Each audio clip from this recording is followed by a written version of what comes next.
Salam əziz abituriyentlər. Həmişə şagirdlərim mənə sual verir ki, müəllim, riyaziyyat bizim həyatımızda nəyə lazımdır? Bugün həmin sahələrdən birini sizin üçün misal göstərəcəm. Restoranların birində 20 sm diametrində pizza 11 manata, 30 sm diametrində pizza isə 18 manatda təklif olunur. Siz də 20 sm diametrində pizzadan 2 ədəd alan daha düzgün qərar verər, yoxsa diametri 30 sm olan pizzadan 1 ədəd alan daha doğru qərar vermiş olar? Gəlin əvvəlcə məsələnin şərtinə uyğun düsturumuzu tətbiq edək. Bilirik ki, S bərabərdir pi r kvadratı dairənin sahə düsturudur.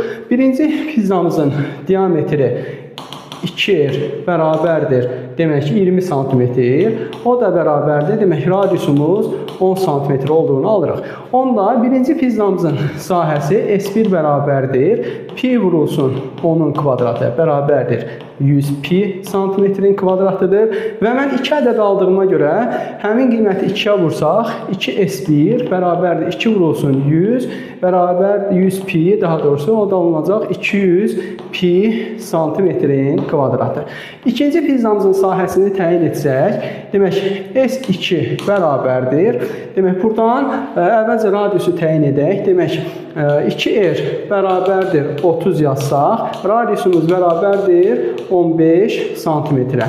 İndi sahəsini tapsaq, S2 bərabərdir pi vuraq 15-in kvadratı bərabərdir 225 pi santimetrin kvadratı.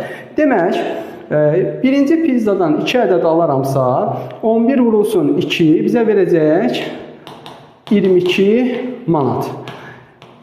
Sahəsi isə 200 pi santimetrin kvadratı. İkinci pizza isə 18 manatdır. Sahəsi isə 225 pi santimetrin kvadratı. Demək mən 22 çıxaq 18 bərabərdir 4. Demək, ikinci pizzadan, yəni diametri böyük olan pizzadan bir ədəd alsam, həm 4 manat qənaət etmiş olacam, həm də sahəsi daha çox olan pizza almış olacam.